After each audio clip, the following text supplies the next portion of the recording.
Alright guys, I'm gonna go check out the hive today. It's been probably about 2 weeks since I've actually been able to make it in there. And about a week ago, I stopped supplying our sugar water supplement, trying to keep the bees healthy. From my understanding, if you supplement too much, you can actually cause some issues in the hive, and they can even potentially get dysentery, and you'll have some fatal diseases start going on up in there. So we're making our way down.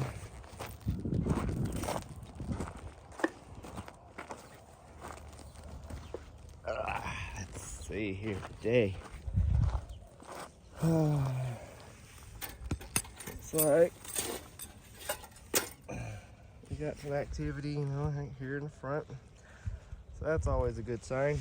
They're still staying busy like bees. Alright. Let's adjust our tripod here so we can see and get some action in there today. Let's try to zoom out as much as we can.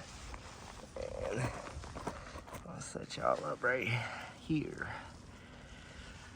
Alright. So first things first, have a little smoke. My tools right here. Shouldn't be really much right here in this top cover, actually, because we haven't been supplementing the sugar water. So I should be able to easily get in there.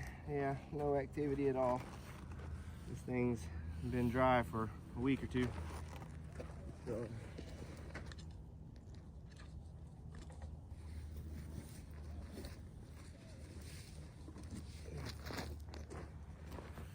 and just had this outer cover on there, that way the top garden cover could sit over everything without hitting the top of the jar. Alright, so the fun begins. Now we're gonna see how much activity they got. One thing that I was very surprised at when I started this is you don't really hear them. They're not loud. You would imagine a buzzing swarm, you know, but these guys are pretty docile. And that's the point of doing all this, is to show y'all that even in modern day times when nobody does it and thinks it's probably weird, that it's very easy to do and accomplish, and you could probably even do it in an urban setting with the right amount of control. So we're just gonna open it and crack it up, get a little bit of smoke in there. I got a little bit on the top cover there. Lay all right there. And I personally, I don't like to use the smoke all that much. I feel like if I can do it without it, then, you know, that's better for them in my eye. So, oh, look at there, we got a little cricket in there. Then hiding in there. Huh. Should have caught him for the chickens. So.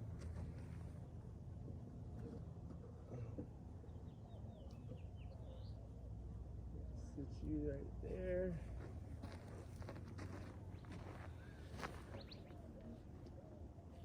And we'll start sliding them over.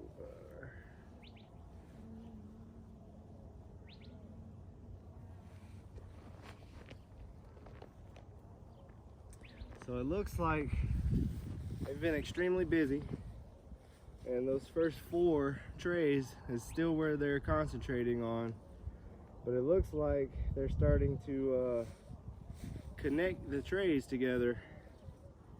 We're gonna have to watch out for that, because sometimes when they do that, it'll be for establishing new queens.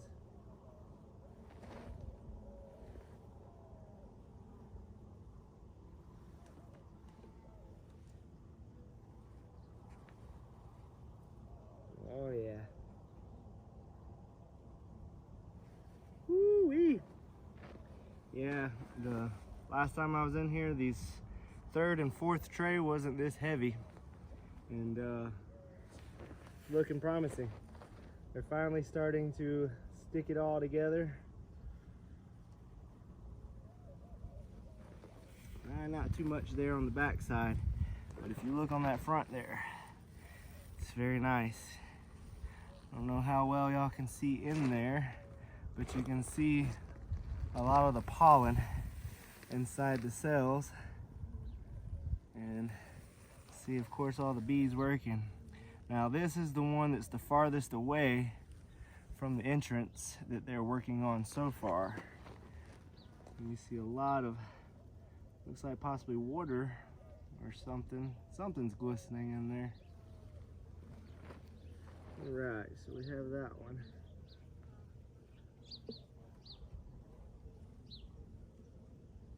Now, let's get to our third tray. Ooh.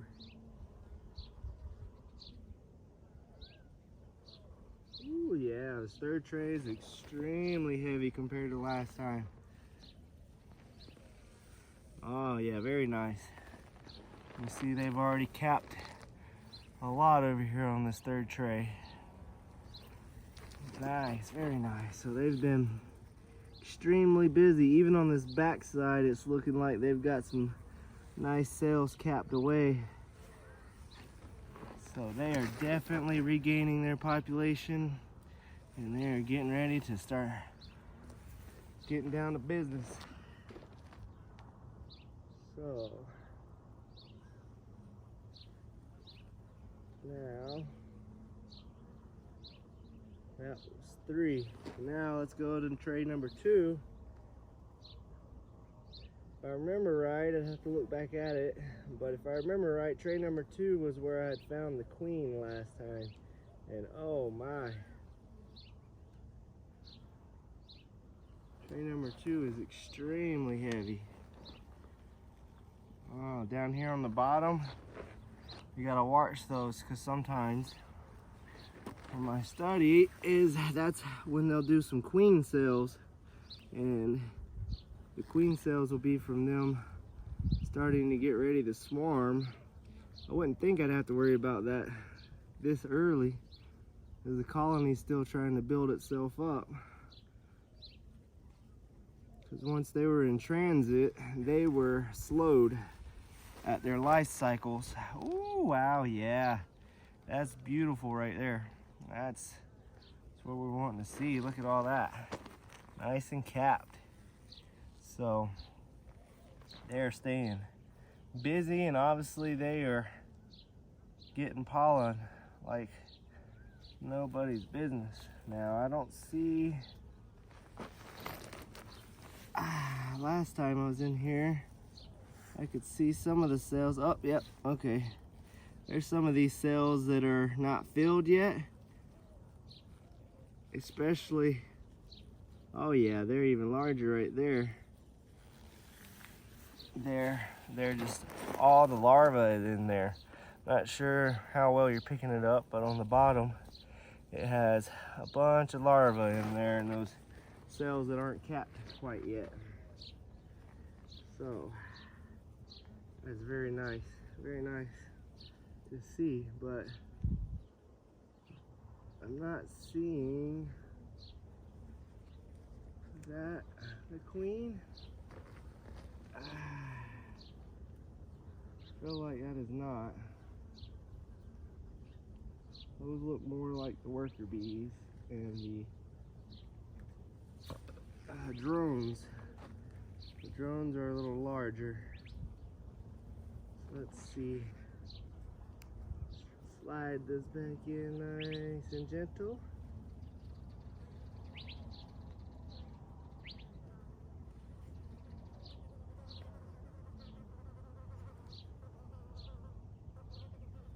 Alright, we're gonna pull out the very first tray. Whew. They had it nice and stuck in good.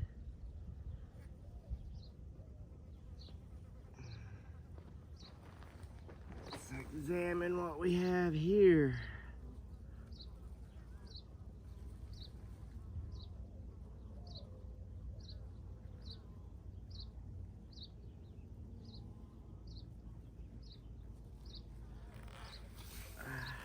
So where?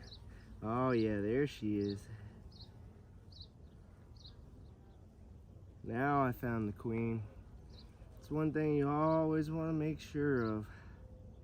I've noticed some people actually capture and put a little white dot on there, and that way they can always easily identify her. But I feel like that's a little unnatural. You should just be able to know what she looks like and spot her. She's right there on the very top center. If you can see her moving around in there, she definitely looks different from the rest of everybody. But they're nice and busy and capped. They're getting everything in order. Looks like we're gonna have some nice little production possibly this year going on. We'll put them back in there. Got a few of them starting to get a little mad at me.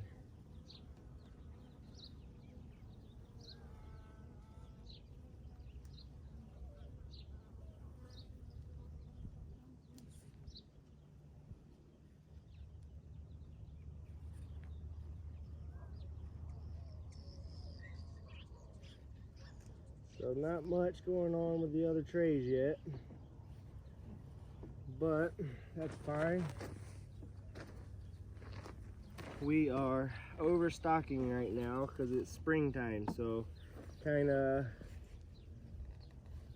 I would say it kind of tricks them into producing faster, well maybe not faster, but more, being that they have more space. And then come fall, when everything starts kind of slowing down after that last bit of the nectar and pollen starting to transition over into winter, that's when you'll want to understock them and kind of take away all the excess room and get them ready for winterizing. But everything is looking pretty great from everything I can tell from my knowledge.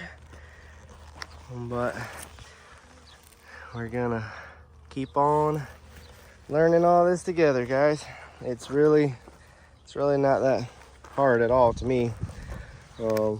I mean, of course, it's from time to time kind of time consuming, but it's not really to the point of where it's a hassle or anything like that, and at least not in my daily life. And I'm pretty just as busy as these bees, 7 days a week, more than less.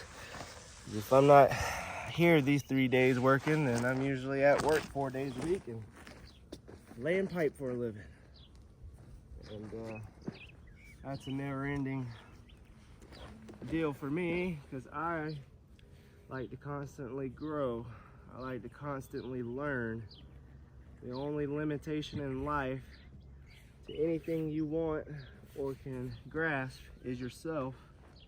And that's one thing you always have to remember, is most of the time, the only thing that's ever gonna stop you is yourself. You might have some speed bumps on the way, but it's not gonna be the end unless you just roll over and give up.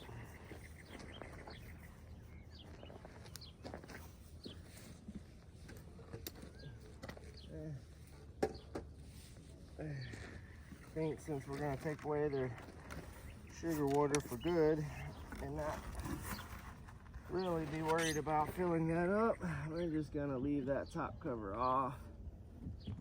That way they don't really need that spacing anymore. We can just keep it with the garden cover. It gives us time to get this one painted, because my artist is slacking. But that pretty much concludes today. So thank y'all for joining me, and we'll catch y'all on the next one.